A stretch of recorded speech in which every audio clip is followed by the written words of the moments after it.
Greetings, everyone, and welcome to another episode of Great People TV. I'm sure all Malaysians out there are feeling a little bit confused with the general election lately, but we're not going to talk about that today. We're going to talk about eradicating poverty. So, our guest today is Dato Dr Tini or Hartini Zainudin, who is the co-founder of Yayasan Chow Kit, aka Tini, a very, very top professional, great person, and also a good friend. Tini, welcome to Great People TV. Thank you, Ben, for inviting me to be here today. It's nice to sit and chat with you. Well, thank you. I'm so honored. I know how busy you are, but let's get straight into it. Poverty eradication. How would you define poverty eradication here in Malaysia and also the Asian region? Okay, well, I'm not an economist. Let me start off by saying that. So I don't have numbers in the traditional sense of the word. It's not per household, it Oh, per please don't capita. go there. Please don't go there. Yeah, Yeah, because you know what? This keep is just it not keep me. it My generic views and are people. simple. Yeah, for me, poverty is very simple. Can you take care of your family? Can you take care of yourself? Do you have all your basic needs met? And when I mean basic needs, it's obviously food, shelter, electricity, enough to support yourself and your kids, and that you live in dignity. That you don't need to ask for handouts, and that nothing is taken away from you or obstacles placed there to sort of help you or to sort of dissuade you or stop you from taking care of yourself. And yeah, it's really, really simple. And that's just basic. That's just to survive. It's not even to thrive or have chart your upward social mobility. I'm just talking about living day to day. Yeah, so for me, that's what poverty is, when you don't have that, when you don't have dignity and you can't take care of yourself or your family. Okay, well put. Very, very well put. But the work that you do as the co-founder of Yayasan Chow Kit, sorry for my piece of paper. I always like to make sure Yeah. we pronounce things correctly rather than incorrectly, which is very embarrassing. But the work that you do with your Yayasan, I mean, tell us about that and how poverty eradication fits into the agenda, because Yayasan Chow Kit is also about Children. looking after children who have been Children. marginalized. Yeah. So the work in Chalkit started because so many children around Chalkit, which is where I first started volunteering when I came back, live, and you see the conditions that they live in, and because of the impact of certain things, most of the children don't have birth certificates, and then they get called foreigners, right? Which is not true, because it turns out 90% of the kids are actually Malaysian born, Malaysian just thing, and they have parents who are generations of Malaysians here. And then, of course, as you get more entrenched in the work that you do, you see the impact of not having shelter, not having enough food, not having enough things for children. And I found out but I realized really quickly that, child protection cannot just be about children. If you want to protect children, you have to protect the parents, you have to protect the mothers, you have to protect the fathers, you have to protect the communities. And protection means empowerment, especially if you're talking about wanting to ensure that every family can take care of themselves. And empowerment comes through education and information, and to making sure that their basic needs get met. So there's no point in me telling a kid, you deserve every right to be an astronaut if that's what you want to dream, but your conditions at home are such that you can't do your homework, you don't have enough to eat. And that was actually highlighted during the pandemic. It was so clear. The priority is, and we say the way out of poverty is education. But the dropout rate after the pandemic was enormous. The access to education was, 37%, 36%, urban, rural, it's almost the same. And education became a privilege. If education is now a privilege, especially for so many poor, you need to eat. You need to have money to go to school, transportation, uniforms. You're sick. You haven't eaten for 2.5 years. Your parents lost their jobs. Your father lost his job. The mother lost her jobs. Especially if you're already on the brink of, making just, enough to get by. And I'm not talking about 2,000 ringgit a month here. I'm talking about 800 ringgit a month, which is below the poverty line. You lose that job, right? Which is in the informal sector.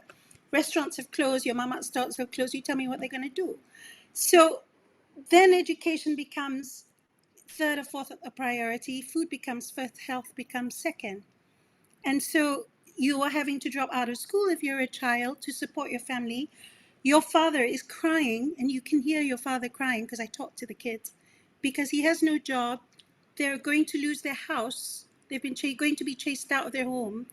They have nowhere to go. Forget enrolling the kids in school. Everybody's, all over the place.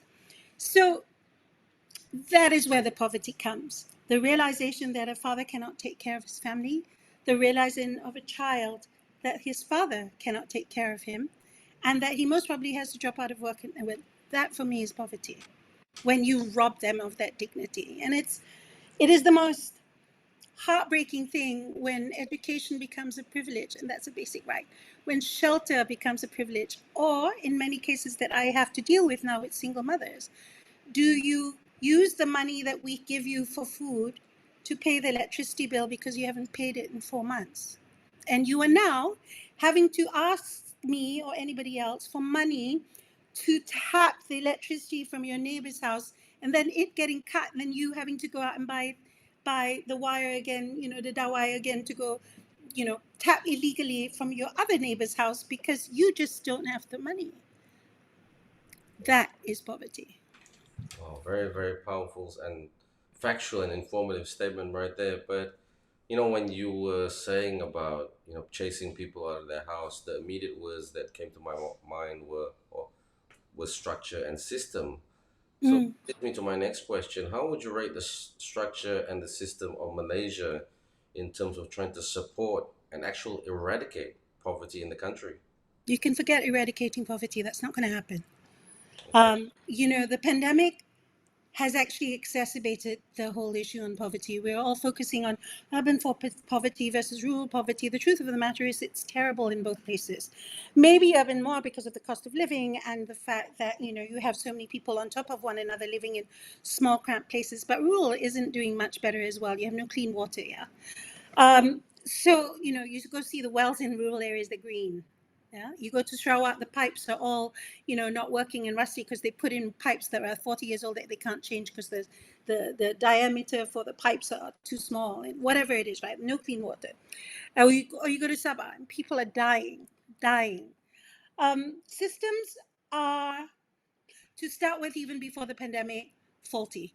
Um, you have this whole bureaucracy of red tape, where to access food, to access services is 16 pages of paperwork, right? And then you have to wait another 3, 4, 5 months to wait for the welfare officers to come and assess whether you're deserving of aid or not. And if you get aid from JKM, right, from Jabatan Kebajikan Masyarakat Welfare, you don't get aid from Zakat, yeah?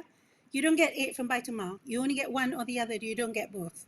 So, as a mother with 2 children who have special needs, who is working in KL for 800 ringgit a month, needing to pay her rent, which is 30 ringgit a month, that's already gone over her salary. Yeah? Then you've got the kids and stuff. Even with excess, with aid from JKM, okay, that's $700 a month. That's 1,500. You paid your rent for a month, but you have no food, and you definitely have no aid for any therapy, books, school, whatever it is, transportation, zero. Okay, so that was before the pandemic. Now, the mother has no job. You've still got the 2 kids, no shelter, no food, and guess what? The kids are suffering from malnutrition because they had no proper food for 2 years. So is the system faulty? Yes, to begin with. Now it's complete chaos. Now is the opportunity, I think, to restructure and relook at how we give out aid, how you transition from people getting subsidies and handouts to ways in which you can sort of skill and upskill them, and to move into job employability of some sort. And I know people don't like this. They need to go back to the villages, because the urban areas are too packed and too full. We don't have a system that can support them. Any system, transport with nothing. Just go back to the villages, and we can bring different kinds of alternative technology and job opportunities for them if they stay there, especially with food security, which is of course something I'm working on. But that's just one thing I can think of.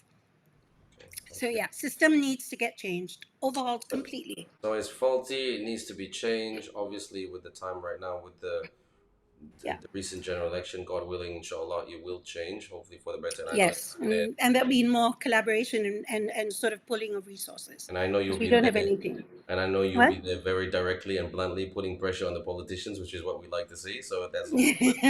But Yeah, I'll be look, camping outside their doors. Yes, I'm waiting to see. good on you. Yeah. But let's talk about the positives. Great People TV Mhm. is about positive and positive people and great people like yourself. So tell us Mm. about the wins that you've achieved that you're proud of. The wins are that this is an opportunity to overhaul a system that's been very broken, like I said. This is the chance to say, okay, you know what, let's take a look at this. We know we need to look at it collectively. We know that we don't have enough resources. Let's pull everyone together. And you know, the willingness and the goodwill and the understanding that this needs to get done is there. We just need to put people together. Everybody's, you know, collaborating and stuff. This is the time to restructure, and it's an opportunity. I think that's a positive. The fact is that, you know, we see how um, nonprofit organizations and civil society can play a bigger role. That was very, very obvious. Your neighborhood, you know, what your neighborhood people were working together, banding together to help and to with, you know, giving out food and helping with different things during the pandemic.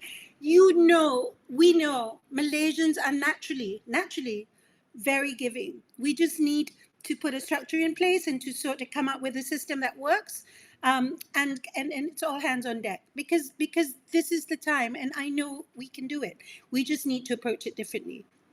So Speaking of those which, kind of wins. yes, Yeah, great, great. So speaking of which, next steps, sorry, WIPs, your WIPs, working in next progress. step. So we're starting. So we're looking at.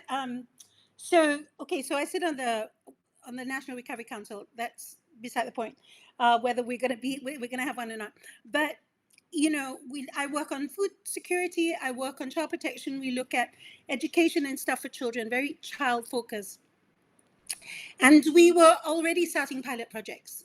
You know, we managed to, you know, talk to ministers and work it in. So we're starting a food security pilot project in Johor, coming up soon. Actually, it will be announced and it will be launched, where the entire state is going to work with corporates, with NGOs, with civil society, you know, Red Crescent, and etc. and stuff in all the mercy to sit down and really look at the whole landscape. Start with emergency food because, you know, there's floods and stuff. Identify and map out where all the poor are, who are hungry, who are able-bodied, what do they need, what do they want, getting the community leaders and the Pengulu Kampongs involved in actually building up from there through food security, looking at, you know, food tech and alternative food uh, choices and stuff, and being able to bring in investors and stuff. So I'm actually very excited. It's a lot of work. But you know, I love that. I love that the Johor State Government is willing to give us a chance to start this out and to help the poor in a more systematic and sustainable way. So that's one. We're also looking the same for shelters. We're looking at the same for education. We're looking at the same for children's health. So yeah, I'm excited. It's gonna be a lot of work, but I love it. Absolutely. And two final questions before we call it a day right here, because it's been a wonderful episode of Great People TV. Great inspiration on your side. Factual information first. Where can people find out a bit more information about the work that you do and Yayasan? Oh, you can go to www.yck.org.my. So Yep. we have a website, so you can go there, and you can also volunteer. Um, yeah, and you know what? And honestly, people can get me on social media. You can find me so easily. And just like, yeah. So I do check my inboxes and spam and everything else. So yeah, Well, as you can see, the social media handles right there for Tini. yeah.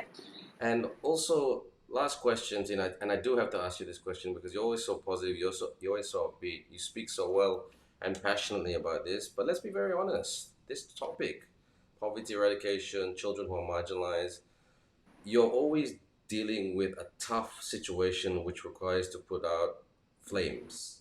Hmm. It requires a special individual to do that all the time, 24/7. What Yeah, drives mad you? person. Yeah, what drives you? Because you're very Children, qualified, you've got a PhD, you can do other things, but what drives you in children. this line of work? The injustice served towards children. There's a reason why children have special protection. because they're children. They're under 18 especially. And I hate the fact that babies suffer or children suffer. And I take it seriously. It's very simple, and anybody can do this. Do you believe that all children should go to school? Do you believe that all children should be happy? Do you believe that all children should have families? Do you believe that all children shouldn't be sick? They should be playing? If you believe that, then we have the same values. It's nothing magical. I just happen to really, really believe it, and believe that every child deserves an opportunity to be the best version that they possibly can. And anybody who stands in their way are wrong. That's it. Well, you summed it up very, very well. Injustice. So that is the view for the Justice League of Dato Dr Hartini Zainudin for poverty eradication and for children and young people not to be neglected and for other people to live better. Tini, Yep. thank you so much for your sharings Thank today, you. your wisdom, your inspiration. It's actually, we can go on and on and on. And if you ever want Thank to you, go on and Ben. on and on, and you just want to come and rant, and you want me to ask certain questions, hit me up on WhatsApp. We'll I welcome you will. back on Great People I TV will. any day of the week. Thank you, Ben. Thank you for having me.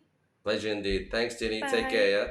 And everyone, Bye. please follow our social media handles as always. But until the next episode of Great People TV, don't forget in December we will be taking a little bit of a break, but we will be back in January to resume our Great People TV content. Until then, we'll speak very, very soon. Take care and stay safe.